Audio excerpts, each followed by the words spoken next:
ನಾನು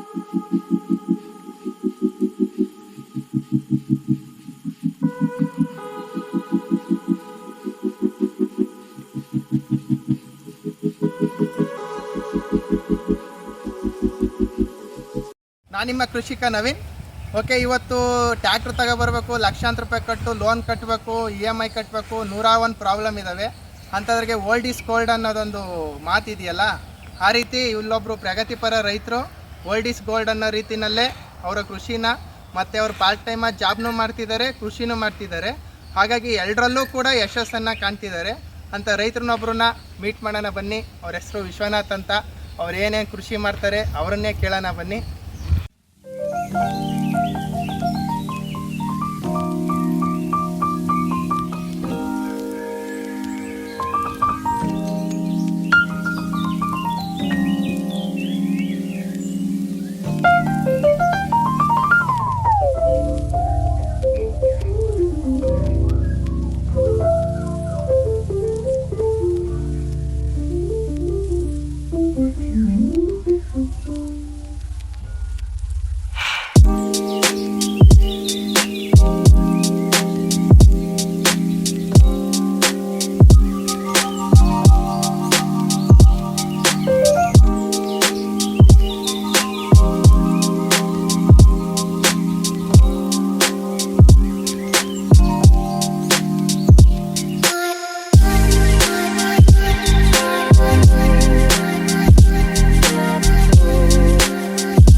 ಸರ್, ನಿಮ್ಮ ಪರಿಚಯ ಮಾಡಿಕೊಡಿ.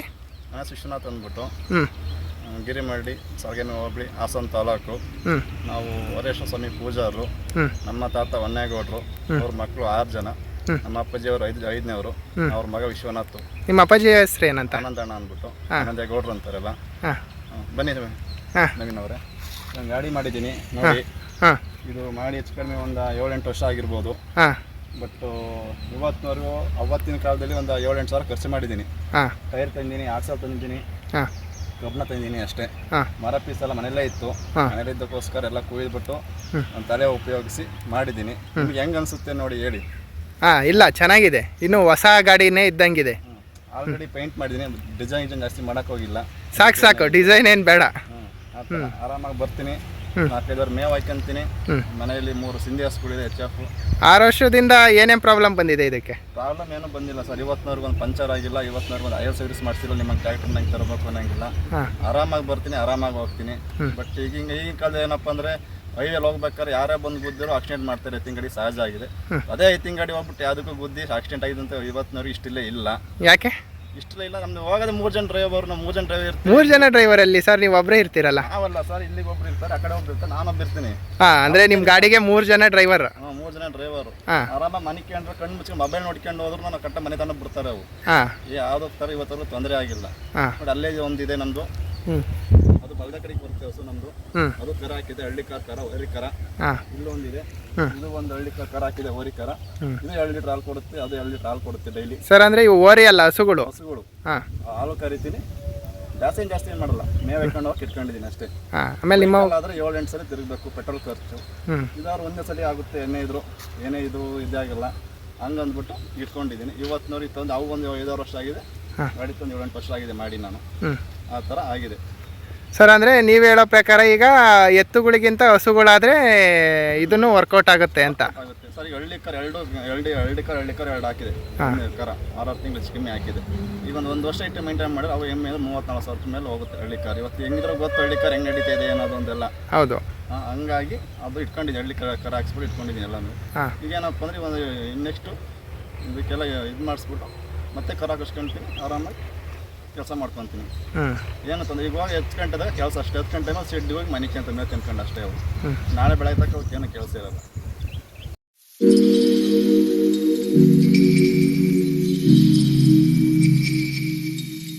ನೋಡಿ, ಈಗ ಎಲ್ಲ ಈಗ ಎಜುಕೇಷನ್ಗೆ ಟ್ಯಾಕ್ಟ್ರು ಅಂತ ನ್ಯಾಚುರಲ್ ಬೆಳೆದ್ಬಿಟ್ಟಿದೆ.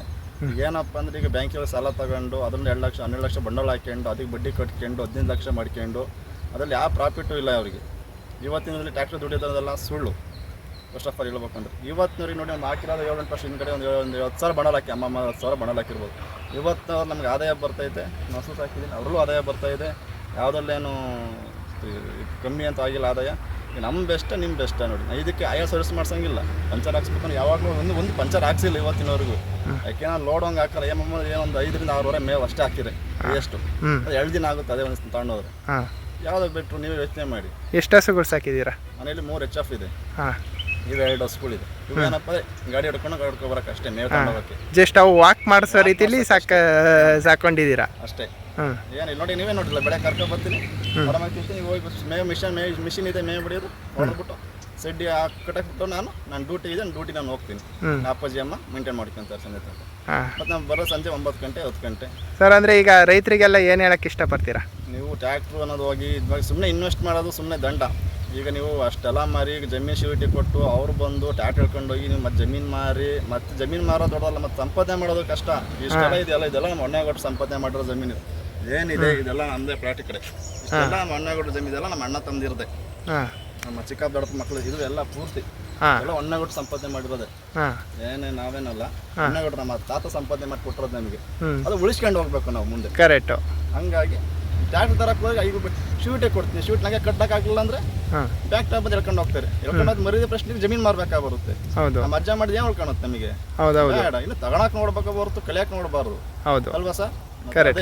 ಇದೆಲ್ಲ ಇಲ್ಲೂ ಇದೆ ಹೊನ್ನಗೌಡ್ರ ಮಠದ. ಇಲ್ಲಿ 3 ಹತ್ರ 2 ದೇವಸ್ಥಾನ ಇದೆ, ಅಲ್ಲೂ ಇದೆ. ಅವರೆಲ್ಲ ಹೊನ್ನಗೌಡ್ರ ಅವರೇ ಮಾಡಿರೋದೆಲ್ಲ ಜಮೀನು ಆಸ್ತಿ ಎಲ್ಲ. ನಮ್ದೇನು ಇಲ್ಲ, ನಮ್ಮ ಅಜ್ಜ ಮಾಡಿದ್ರಿ ನಾವು ಅದ್ ನೀವು ಉಳಿಸ್ಕೊಂಡು ಹೋಗ್ತಿದ್ದೀರಾ ಇದೀವಿ ಅಷ್ಟೇ. ಅದೇ ದೊಡ್ಡದಲ್ವಾ ಇವತ್ತು ಯಾಕೆಂದ್ರೆ ಏನೋ ಆಕಾಶಕ್ಕೆ ಎಣಿ ಹಾಕಿ ಕಳಿಯೋರೇ ಜಾಸ್ತಿ ಜನ ಆಗಿದ್ದಾರೆ. ನಾವು ಹಂಗಿಲ್ಲ, ನಮ್ಮ ಅಜ್ಜ ಮಾಡಿ ಉಳಿಸ್ಕೋಬೇಕು, ನಮ್ಮ ಅಜ್ಜನ ಹೆಸರು ಉಳಿಸ್ಕೋಬೇಕು ಅಂತ ಇವತ್ತಿನವರೆಗೂ ಹಂಗೆ ಇದೆ. ಹೊನ್ನಗೌಡ್ರು ಅಂದರೆ ಒಂದು ಮರ್ಯಾದೆ ಇದೆ ಎಲ್ಲ ಇದ್ರದ್ದು. ಆ ಥರ ಇದೀವಿ ಸರ್ ನಾವು. Okay, thank you.